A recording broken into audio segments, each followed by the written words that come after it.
Nous saluons toutes les émissions, nous souhaitons bienvenue dans FCAP TV. Pas oublier que FCAP TV, c'est une émission qui a l'intention de se mettre sous pied dans le but pour informer de toute activité que l'on fait sur le plan académique, sur le plan culturel.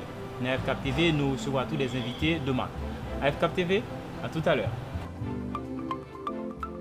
Je dis à la rubrique Vie de l'Alliance, nous avons plus d'informations pour. Mais bien avant, on connaît que le coup d'été a continué. Il y a une inscription qui a continué toujours. Donc c'est nous là pour 3 juillet jusqu'au 10 août. Et on connaît que sous besoin d'améliorer les compétences en français, donc c'est dans l'essentiel pour venir faire. Pas bien qu'il y ait informatique tout, il y a anglais et même il y a prévision pour espagnol. Donc tout le monde qui est intéressé, est capable toujours venir continuer à faire inscription dans le coup d'été à l'essentiel qui normalement déjà commencé le 3 juillet qui a fini le 10 août. En pile l'autre information encore, nous connaissons que généralement chaque jeudi nous présentons le cinéma ici. Donc chaque jeudi à 6h, on est capable de venir dans le cinéma. Donc mes films que nous avons présentés où pour le reste de la semaine, nous avons 18 juillet, nous avons Shutter Island, réalisé par Martin Scorsese. Ensuite, nous avons le 25 juillet, Quantum of Solace de James Bond. Nous connaissons James Bond, son gros acteur, naturellement qui mourit, mais qui est de très beaux films. Ensuite, le 1er août, nous avons Monster and Sire, ou bien Monstre et compagnie, réalisé par Peter Doct et David Silverman. Le 8 août, nous avons un dernier film, non pour normalement avant d'aller dans le congé, c'est The Truman Show, réalisé par Peter Weir. Tout ça, c'est un ensemble d'activités que nous avons bien dans la vie de l'Alliance. Je souhaite tout le monde bienvenue dans FCAP TV aujourd'hui. Son plaisir, vraiment son plaisir pour nous recevoir et inviter. Naturellement, tout invité, c'est toujours invité de marque. Mais je dis, on a vraiment recevoir un invité de marque qui est directeur de l'Alliance française, que tout le monde connaît et nous estimons qu'il est très populaire. Donc, M. Eric, bonsoir. Bonsoir. D'accord. Son plaisir pour nous avec vous aujourd'hui. Et normalement, on parle comme ça, ou là pour un bagage spécial. Donc, qui ça qui m'énerve dans FCAP TV aujourd'hui? Alors, pourquoi un jour un peu spécial?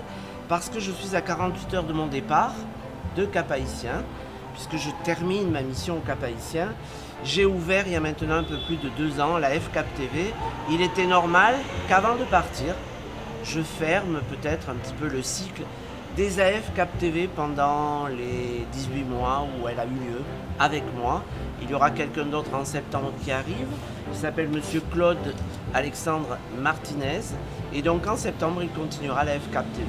D'accord. Donc, chers téléspectateurs, nous sommes comprendre qui s'est passé, qui émotion tout a traversé nous aujourd'hui à notre directeur qui a 48 heures de son départ. Alors, Monsieur Eric Compan, vous allez laisser le Cap-Haïtien, mais c'est avec quel sentiment que vous laissez cette ville?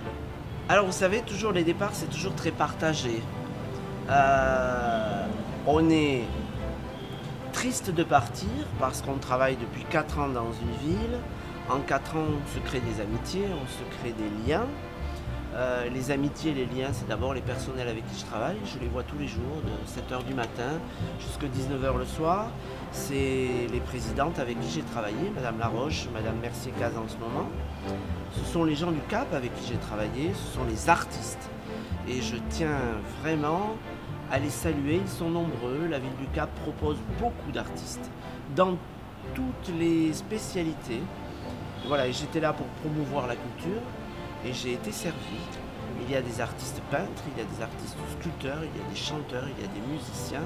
Donc voilà, triste parce que je vais laisser ces gens-là. J'espère que durant les 4 ans, j'aurai donné un petit peu d'envol à ces gens-là. Et alors je disais partager parce que quand on vient en mission en Haïti, on vient en mission à 10 heures de France. Et si je suis très heureux de travailler en Haïti, si je l'ai été pendant 4 ans, je suis aussi un peu satisfait de rentrer un peu chez moi. Parce que voilà, c'est le contact avec sa famille qui revient. Mais bon, après, je suis quelqu'un qui voyage beaucoup et en septembre prochain, je repars, puisque ma nouvelle mission se trouvera dans les Andes, en Bolivie, à La Paz. Bon, d'accord. Là, c'est très intéressant, c'est émouvant, mais moi-même, j'ai suivi votre parcours pendant 4 ans, puisque vous êtes mon directeur, donc je travaille également à l'Alliance française. Donc, mais vous avez un goût particulier pour la culture. Mais c'était pourquoi? Mais c'est vrai que c'est dans votre sillage, dans votre sphère d'activité, mais j'ai comme l'impression que c'était un petit peu pointu parce que même dans le rôle de l'Alliance, un peu partout, on voit la présence de l'art. Alors, pourquoi l'art? Pourquoi la culture? Parce que je pense, alors moi je suis un ancien professeur et je vis dans un pays où nous avons eu un grand ministre de la culture qui s'appelait M. Sartre, que tout le monde connaît pour ses écrits, etc. Jean-Paul Sartre. Et donc, il a toujours considéré que sans culture, point d'éducation. Je suis persuadé de cela. Je pense que dans un pays, la culture, elle véhicule beaucoup plus de choses que les leçons dans une classe, parce que c'est de la culture, parce que ça n'a pas besoin d'être appris. La culture, ça se regarde, ça se découvre, et c'est cette découverte qui fait partie de l'apprentissage de tous les jours. C'est un moyen d'apprendre. Et donc par la culture, on véhicule sans doute autant, si ce n'est plus de messages, qu'à l'école par les grandes leçons d'histoire, de philosophie, etc. Je ne dis pas que l'école n'est pas utile, je dis que la culture est un facilitateur d'enseignement. Voilà pourquoi. Après, et ça sera la deuxième raison, moi j'ai eu la chance de vivre dans un pays où on peut aller à l'école gratuitement, où on peut faire beaucoup d'activités culturelles gratuitement. Et donc mes parents ont toujours souhaité que leurs enfants véhiculent cette idée-là. Permets ou donne aux autres ce que tu as reçu. Et donc voilà, en étant directeur d'une alliance française, au Cap Haïtien en particulier, je n'ai jamais autant pu faire partager ce que je savais à des jeunes gens qui en avaient besoin. Voilà, et donc l'autre jour, ils m'ont un petit peu rendu hommage, puisqu'ils m'ont beaucoup remercié. Ça fait partie de notre travail au quotidien, que de servir la culture et les arts d'Haïti. Et j'avoue que je suis assez passionné par la peinture, et que la peinture haïtienne est pour le moins très importante dans le sens où elle est vraiment une grande inspiration d'histoire, une grande leçon de vie d'Haïti, et que ici j'ai été servi, j'ai pu découvrir de grands peintres, de grandes œuvres. Voilà, et donc quand on aime l'histoire en Haïti, on est assez bien servi. En tant que délégué, vous avez, je ne sais pas, vous avez initié le concours francophone de chansons qui a quand même vu naître quelques grands noms maintenant dans l'histoire de la musique haïtienne, Capois, tout ça. Et à deux reprises, vous avez, avec l'aide du comité, initié, bon pas initié, mais quand même organisé une fête de la musique avec plus de... Alors, je voudrais d'abord rendre à César ce qui appartient à César.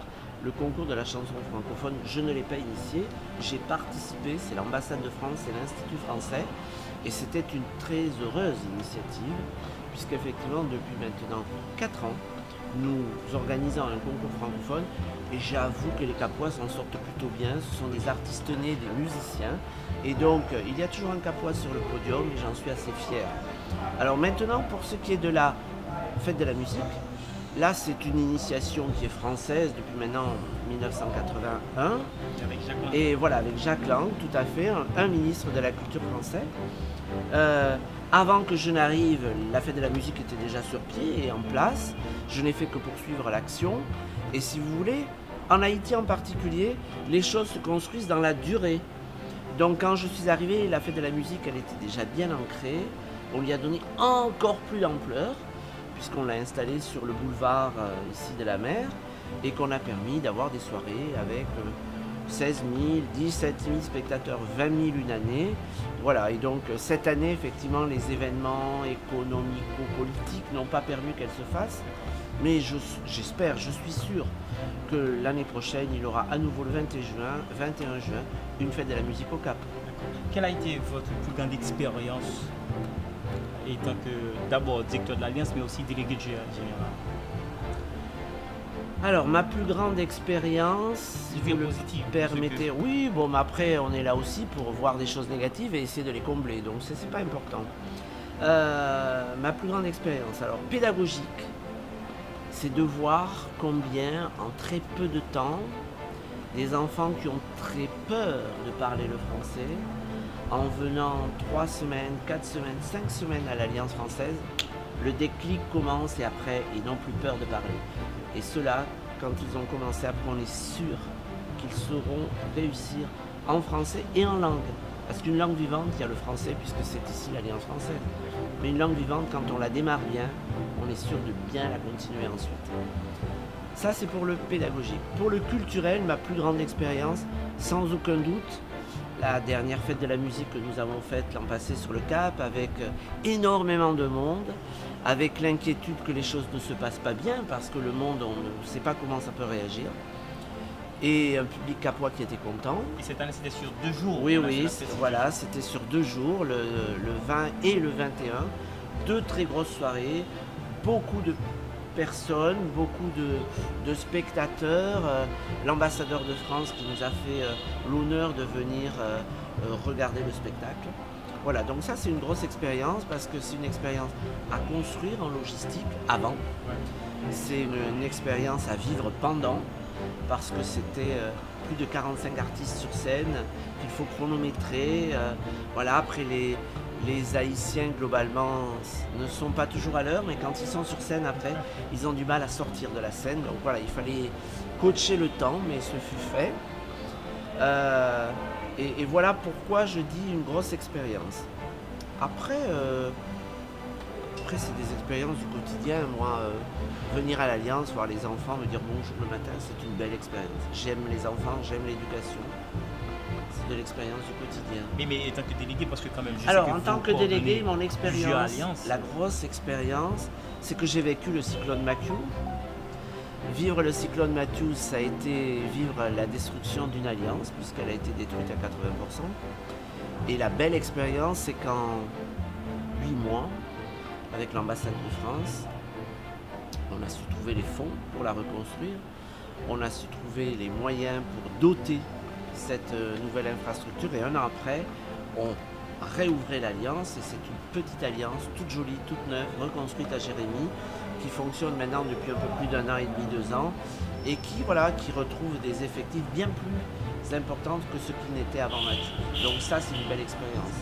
Et en termes de vœux, donc, quel est le vœu pour les alliances, quel est le vœu pour Cap-Haïtien, quel est le vœu pour Haïti? Alors le vœu de Cap-Haïtien, c'est que je souhaite que Cap-Haïtien continue à garder toujours un petit peu cette place importante, mais on est dans la 2e ville du pays, donc c'est assez facile. On a beaucoup d'étudiants ici, on a beaucoup d'élèves, donc il n'y a pas de raison que ça change. Le vœu, c'est que la situation économique du pays aille mieux, parce que nous sommes tous, à un degré plus ou moins important, impactés par ça. Cette année, pour les cours d'été, nous avons toujours plus de 700 enfants. Cette année, on arrive à 500, 550, c'est pas mal, mais c'était beaucoup plus avant. Voilà, et je sais que les raisons sont d'abord économiques et sociales. Les gens ont peur de faire transporter leurs enfants parce qu'il y a des risques de blocus, parce que voilà, c'est des choses, et je les comprends. Donc ça, c'est le vœu que je fais pour le Cap, c'est le vœu que je fais pour tout le pays. Et pour ce qui est des alliances, là, je suis vraiment très optimiste parce que les alliances ont bien travaillé. Depuis 4 ans, elles se sont construites une vraie notoriété autour de l'Institut de Port-au-Prince. Il y a un vrai réseau. Voilà, un vrai réseau avec l'Institut français. Et donc aujourd'hui, beaucoup d'acteurs et d'opérateurs culturels nous envient et nous sollicitent, parce qu'ils savent que travailler avec une alliance, c'est la possibilité peut-être de travailler avec les 5 villes et la capitale, et donc l'ensemble du maillage territorial haïtien. D'accord. Alors, monsieur Eric, ça c'est la dernière question. Donc, le dernier mot, généralement on le dit. Et donc, le journalisme, quand même, je dois attendre de vous. C'est vrai que le vœu, vous l'avez déjà fait, mais le dernier mot, ce serait quoi? Qu'est-ce que c'est la question et à laquelle vous attendiez que je n'ai pas posée? Oh non, je ne m'attendais pas à une question particulière. J'espère avoir apporté autant de plaisir que j'en ai eu, moi, à faire le travail qui était le mien au quotidien. J'espère surtout avoir donné la nécessaire volonté pour construire une carrière d'artiste, puisque l'on parle surtout du culturel. Un artiste, s'il veut réussir, il faut qu'il persévère. Jamais il ne doit baisser les bras. Toujours il doit essayer. Et sans cesse remettre la tâche à l'ouvrage. C'est pas moi, c'est La Fontaine qui le disait, il avait raison il y a bien longtemps. Je pense que dans le milieu artistique, plus que jamais, ça se justifie, ça se vérifie. Et donc j'espère vraiment avoir fait comprendre ça aux jeunes que j'ai pu croiser, qui ont eu la chance de me croiser et qui croiseront le nouveau collègue. Voilà. Monsieur Eric, je vous remercie infiniment. C'est vrai qu'on n'a pas parlé de l'expérience comme prof parce qu'à un certain moment, vous avez également donné des cours aux profs du CAP, mais on n'a pas parlé parce que sinon, on aurait quand même passé tout le temps. Donc, c'est un plaisir pour nous. Merci. Donc, mais avant d'aller, on soit dit un petit mot en créole parce que quand même, on dit quelque chose. Petit mot créole, ça va être compliqué. Vraiment, j'ai très peur de l'écorcher, ce créole. Je veux vraiment... Alors, je vais le dire en français, vraiment. Vous savez, le directeur de l'Alliance, contrairement à ce qu'on pense, c'est pas quelqu'un qui apprécie beaucoup l'oral. Il donne cette impression-là parce qu'il est vieux et qu'il a de l'expérience, mais il faut qu'il prépare tout à l'avance. Donc, je n'ai pas préparé de choses en créole. En tout cas, moi, je veux vraiment dire aux Haïtiens qui m'ont accueilli au Cap, un grand merci. J'ai découvert un pays, j'ai découvert une mentalité capoise. Je sais maintenant ce que veut dire la fierté capoise. Je sais maintenant pourquoi les Capois ont toujours un petit regard, je ne sais pas trouver le bon adjectif, sur la capitale. Sans doute en veulent-ils un petit peu à cette capitale qui est devenue la capitale et qu'ils a parfois un peu oublié, sans doute. Voilà. En tout cas, moi, je veux vraiment dire à tout le monde un grand merci. Merci en pile. Merci en pile. Vraiment en pile. Madame, monsieur, c'était AFCAP TV. Je dis à la rubrique Culture francophone, nous voulons présenter un gros chanteur, un gros artiste franco-rwandais qui est Gaël Faye. Gaël Faye, monsieur, fait en 1982 à Bujumbura, au Burundi. Gaël Faye, c'est un chanteur, c'est un rappeur, c'est un compositeur tout. Gaël Faye, normalement, interprété tout, chanté. Actuellement, là, il y a une double nationalité parce que tout la vivent en France et la vivent tout à Kigali actuellement avec toute famille. Ce qui est intéressant dans Gaël Faye, alors chez Gaël Faye, pour comprendre, c'est que normalement, l'histoire, monsieur Ali Antijan est impliqué de tristesse parce que nous connaissons deux guerres civiles. Bon, on dit qu'on a une guerre civile en 1993 et puis il y a l'autre génocide qui vient fait en Rwanda, entre Tutsi et Hutu en Rwanda en 1994. Et dans la période ça, je suis un petit souci, donc à 13 ans, il est obligé de quitter le pays pour aller vivre en France. Et c'est à partir de là, il vient rester à Versailles, et c'est à partir de là tout, il vient commencer conscient de problèmes qu'il gagne, ça fait que parfois il vient souffrir, de tout simplement de côté de Sotia, et ça fait que très souvent il vient produire. Après un certain temps, je suis aller dans l'université, il apprend les affaires, il vient apprendre le commerce. Et puis, j'ai commencé à travailler dans une entreprise qui travaille service et différents types de services. Après un certain temps, il vient quitter ça. Je viens décider, il dit c'est dans la musique qu'il a parlé. Effectivement, premier album que je viens faire, c'est Pli sur un croissant au beurre. C'est le premier album que l'album ça pas en 2013, d'accord. Et c'est un disque normalement qui était enregistré à Paris et également à Bujumbura. Gaël Faye lui-même, il vient collaborer avec quelques autres artistes, tant que alors l'artiste Bongo Kwenda qui sont gros artistes qui ont fait un peu parler de lui. Ensuite il y a l'autre Montou, monsieur collabore avec un Brésilien qui est Flavia Coelho parce que Gaël Faye style fait que son est qui est capable de travailler avec tout le monde. C'est ainsi qu'en 2015, monsieur lui-même fait deuxième album. C'est un album qui relève Petit Pays, bien accueilli. Naturellement, l'album est fait, mais il y a un roman tout autour de la même situation, ça qui plus ou moins présenté l'autobiographie, monsieur. Gaël Faye, c'est un qui a fait plus de succès. Actuellement, il écrit, il chanteur, il compositeur, et nous pensons que Gaël Faye, c'est un exemple pour tout artiste qui a souffert, qui est capable de vivre. Donc, c'était tout simplement culture francophone. Je dis à la rubrique La vase des mots, nous venons avec une belle expression pour vous. L'expression c'est avoir la tête dans les nuages. Avoir la tête dans les nuages, pour français, ça signifie c'est être rêveur, être distrait. Donc c'est là que au loin on va penser en bagaille. On dit dans nuage. C'est quelque chose qu'on dit également en créole. On dit je suis dans nuage, d'accord? Mais origine l'expression ça, c'est tout simplement c'est pour capable parler d'un monde qui parle en réalité, un monde qui est déconnecté, qui est vraiment loin. Donc quand vous dites vous êtes dans les nuages, c'est que justement vous êtes hors de la réalité. Alors ça qui est intéressant, c'est que les autres avoir les deux pieds sur terre, c'est son monde qui sous ça, qui est connecté. Donc c'était tout simplement la base des mots.